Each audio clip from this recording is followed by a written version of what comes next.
Good afternoon, everyone, and welcome to the new Frederick Douglass Recreation Center in Ward 1. We appreciate you coming out. This is a great turnout. Been a long time coming, but it is well worth the wait. My name is Michael Cox. I'm the Director of Public Works for the City of Cleveland, and one of my responsibilities is the Division of Recreation, which is my heart. It was what I grew up in, these rec centers, and it's part of what we do in public works. But this is what all the things that we do, and the young people and the seniors that come into these buildings. That's what we are here for, and we want you to come in and enjoy this building. I'm not going to take a lot of time. What I want to do now is I want to introduce you to Judge Charles Patton, Jr. Judge Patton will talk about Frederick Douglass himself. Thank you. Thank you. I am so happy. I can't explain how happy I am to be here today and see you all here. This was Miles Park when I was elected councilman many years ago. There was a Miles Park in Ward 2 with Earl Turner. Yeah. When they got an assignment to come and clean up Miles Park, they always went to Earl Turner's ward. I decided to fix that. We changed the name to Frederick Douglass Park. Thank you.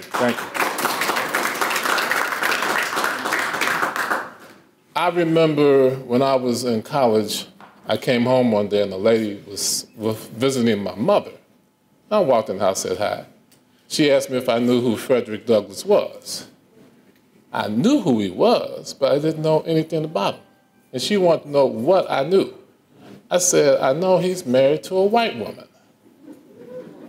And she damn near smacked me. But I took her class in college on Frederick Douglass. Frederick Douglass was bigger, and I'm not exaggerating. He was better known in the 1800s without radio TV than Martin Luther King and Malcolm X were in this century with all the television stuff. He had a newspaper he founded after he escaped from slavery. He was a person who founded Howard University during slavery. He went to Abraham Lincoln and had a meeting and said, we need to have a school to train teachers, doctors, lawyers, professional people after they finished the HBCUs. And there were HBCUs before the Civil War. Howard University has more students in graduate school than undergrad because of Frederick Douglass. He escaped slavery when his wife made him a Navy uniform. And that's how we got on the boat, went to New York, and he was free. He was a recruiter. When the Civil War started, Abraham Lincoln asked him to go out, recruit black men to join the army, slaves and free. He gave a speech one day after the Civil War and said how many people know how many black folks served in the Civil War? Take a guess, how many? How many black people served in the Civil War, in the Army? How many?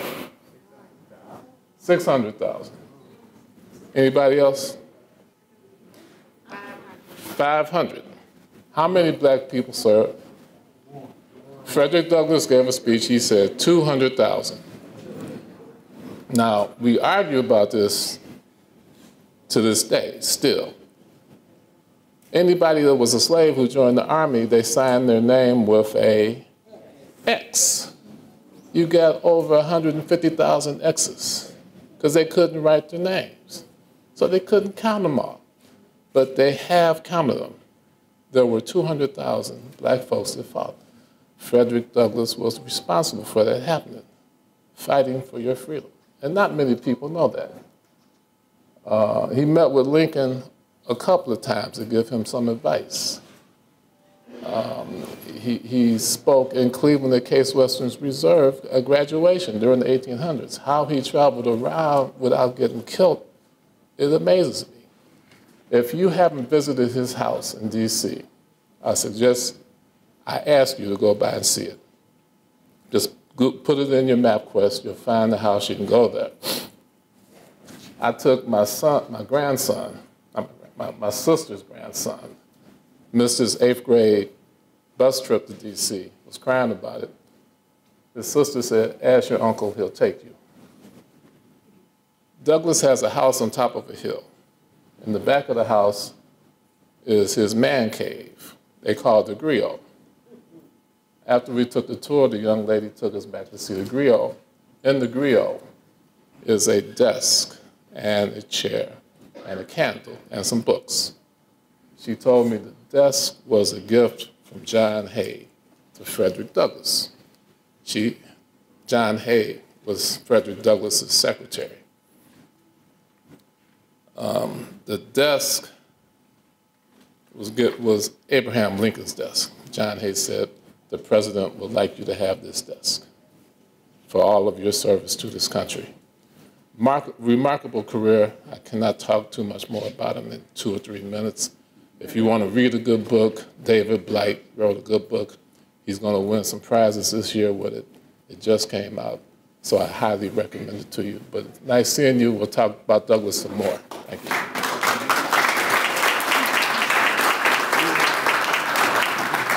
Thank you, Judge. Always a pleasure. Now it's my pleasure to introduce the gentleman who I have worked for and worked with for a long time, who I believe, as I finish up my career in the city of Cleveland, after 50 years, I've worked for a lot of mayors.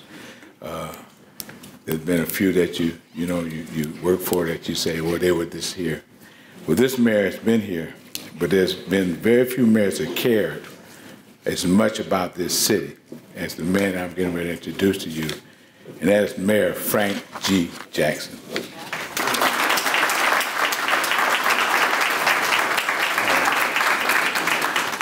Good afternoon. First, I want to thank you, Director Cox, but I also want to mention Judge Patton. You know, when we served in council together, the same way he talked to you this afternoon is the same way he would talk in council. And you have to really pay attention, because if you pay attention, you actually learn something. And so I want to tell you how much I appreciate you, Judge, the time that we served together, and also the time that you've served on the bench. You've done a great job, so thank you, sir. Thank you. You know, Frederick Douglass Recreation Center, Family Resource Center, this has been a long time coming. Now, it's taken about, I think, 15 months for actual construction. But when we made the decision to actually do it, it's probably about 6 years ago. 6 years ago. So in that process, you know, you have to accumulate the money, get the money into the budget, capital budget. You can't do it all at once because it's almost $16 million. So you have to piecemeal it together. Then you have to do the design, the planning, and all of those things that are required. So what you see today is really not 15 months of construction. It's really about 6 years of an effort that we've made to do this, Frederick Douglass Recreation Center, Family Resource Center. And it's part of our investment in this community. Neighborhoods make a city. People make a neighborhood. And they make a community. And how do we best make that neighborhood and that community and the people of that community feel as if they're welcome and that they're worth something, is to invest in them. And that's what we did.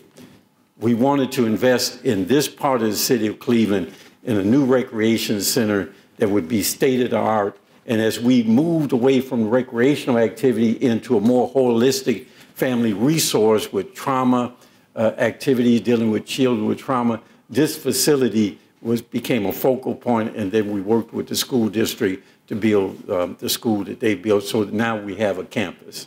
So I want to tell you how much I am enjoying this final moment for opening up this recreation center. And so finally, I want to say to you, thank you. As you know, I'm not running again. We have a mayor-elect, and he will be taking office, I think, on January the 3rd. He'll be sworn in, and I will no longer be your mayor. But I want to thank you for the support that you gave me and the commitment that you have to this city and the support you gave me to help me do the things I needed to do to make this city a great city. And one of those things that's why I'm so happy with this recreation center, because I can say, here, Ward 1. Here, Ward 1. Thank you very much.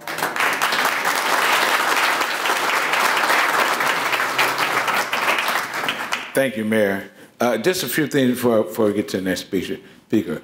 In the back is Darnell Brown, who's the Chief Operating Officer for the City of Cleveland, my boss. I had to talk to him before I talked to the mayor. And over here is Valerie McCall, who is the Chief Communications Officer, who's been working with the mayor for a long time also. Back there is Sam Gissentanner, who is the Commissioner of Recreation. He's in the back. We didn't let him in yet. We'll let him in a little while, all right? And everybody else who helps, right? So I want to do that. But also, I wanted to say to you, there's a team that the mayor put together when we several years ago. It's called MOCAP, the Mayor's Office of Capital Projects. And they're here today. They're the ones who design, oversee, and finish this construction. If you could just raise your hand. There's the director there, there's Carter. Anthony Green was the architect on site, and Mark Dooley. They did a wonderful job of getting this thing together. It was a vision and a dream that that the mayor said took us 4 or 5 years to get here, but it's all worth the wait. It's a beautiful thing and a beautiful campus. So I wanted to make sure we introduce them. Now, I'd like to introduce to you your councilperson, Mr. Joe Jones.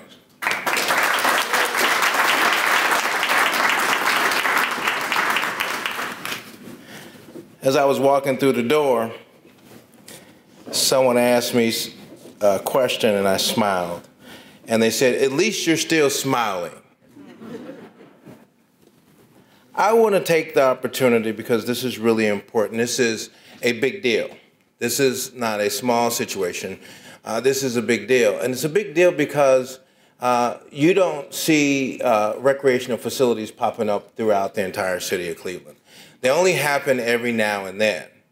And the last time our city received a recreational facility was in 1970 when Ralph Perk was the mayor of the city of Cleveland. And that was a political deal to get the vote out here in this neighborhood in order to win the mayoralship. I can't tell you how happy and excited I am about this moment, because this neighborhood has for so long needed a facility that could accommodate its people and its young people and its older people. A facility that has the kind of amenities that this citizens in this neighborhood deserve to have had. But before I go there, I do want to recognize a couple of people who are in the audience. The president of the Lee Harvard Association, Eugene Brown.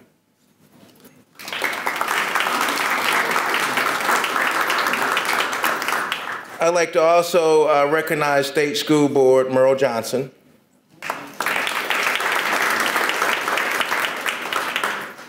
And I'd like to just say, that I'm going to miss Mayor Frank Jackson. I'm going to miss him because of the simple fact that he's always been a cool, calm brother.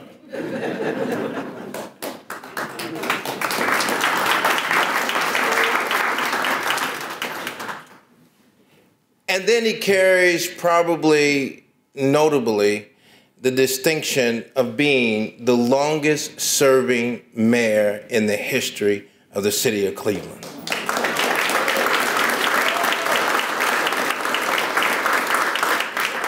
And sometimes we had some differences. I didn't think he should have moved a little faster on some things, but he was always measured with everything he did.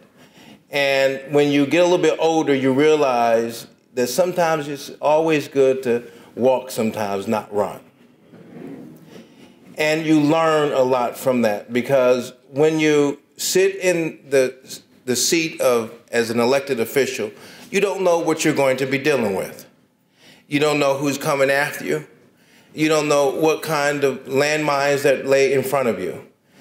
But to serve this city notably for so long is outstanding. And we appreciate, Mayor, you being committed to our community to deliver to our neighborhood this $16 million project. So let's give him stand up and give him a big clap. This is it. We won't see him in this capacity again.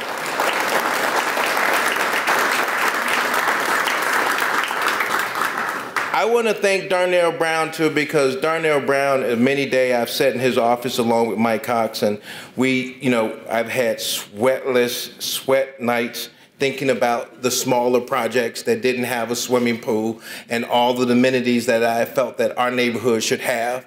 And we were blessed to be able, like the mayor said, cobble over space and time enough money so that we will be able to have the state-of-the-art recreational facility, not only with a gym room, but also conference rooms, a senior room, a workout facility.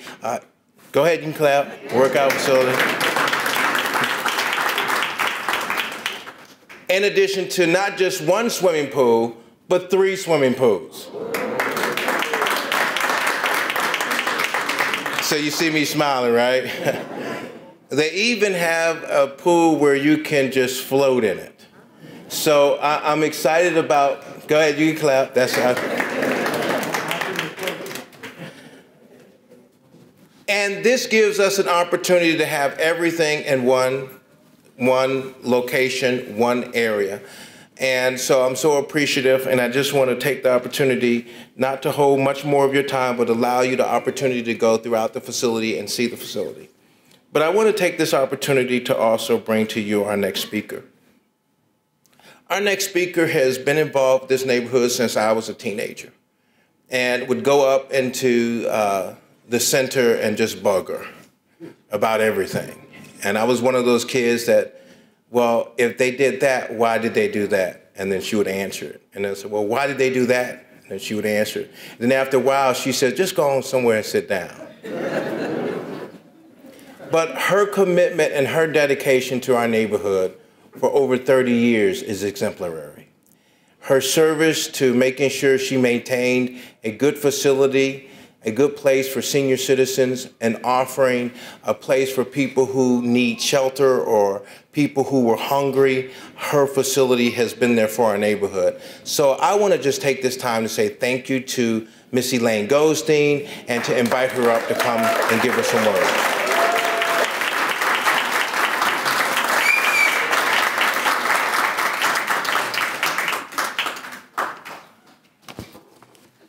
Can you hear me? All right. I'm reading some notes.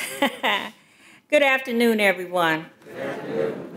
I'd like to salute our tremendous political and civic leadership award one that has helped to forge the plan for our neighborhood's Frederick Douglass Recreation Center.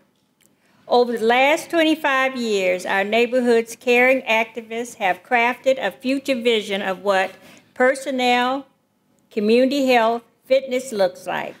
And so today, we celebrate the new beginnings of our Frederick Douglass Recreation Center. And Mayor Jackson, you've been thanked. Judge Patton, you've been thanked. Councilman, you've been thanked. But I want to tell you something about Mr. Cox. We were meeting on a regular basis. I mean on a regular basis. He got so tired of us constantly talking about what we wanted, where we wanted it, and how we wanted it. So finally he said, you know what I'm going to do? I'm going to get a bus. And we all are going to take a ride all over the city so you all can see that the other places that you all are talking about have the same thing. So, Mr. Cox, I want to thank you for your patience, because y'all know you got sick of us. Thank you, Mr. Cox, and thank you, everyone else. Bye-bye.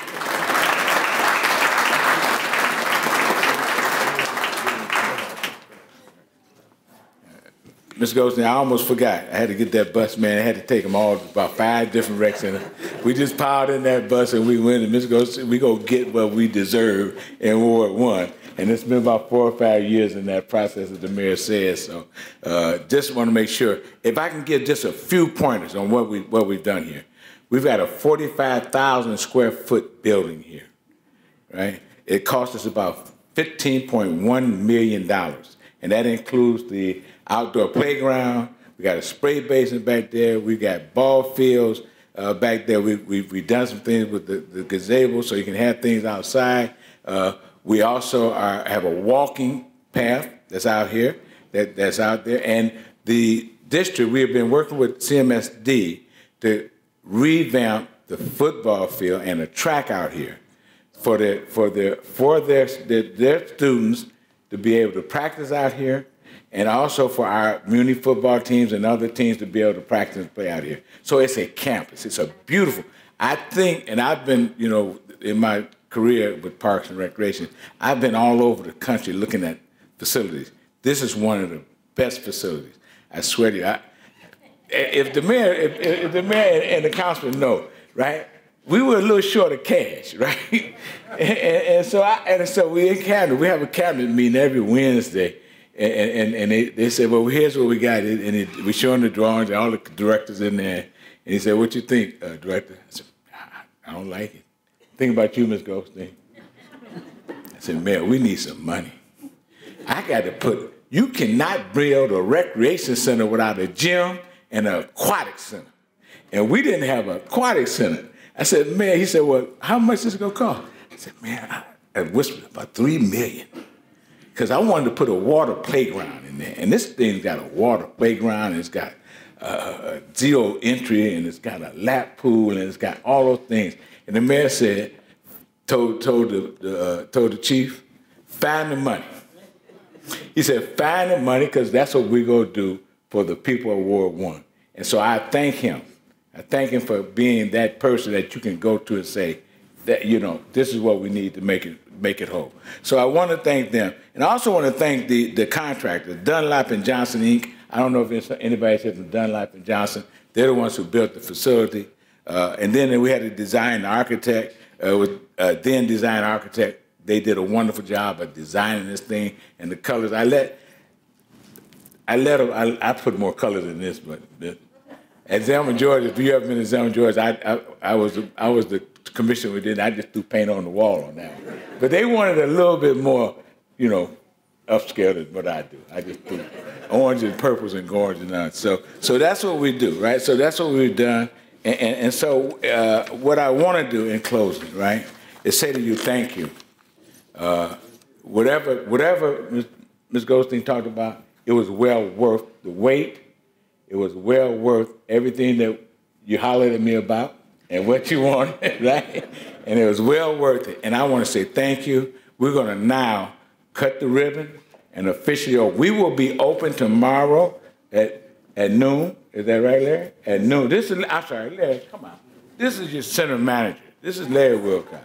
This is the new center manager, right? Larry's been with us for a while. I think he come from Glenville. Yes. Came over from Glenville Recreation Center, and he's here. He's young. Yes.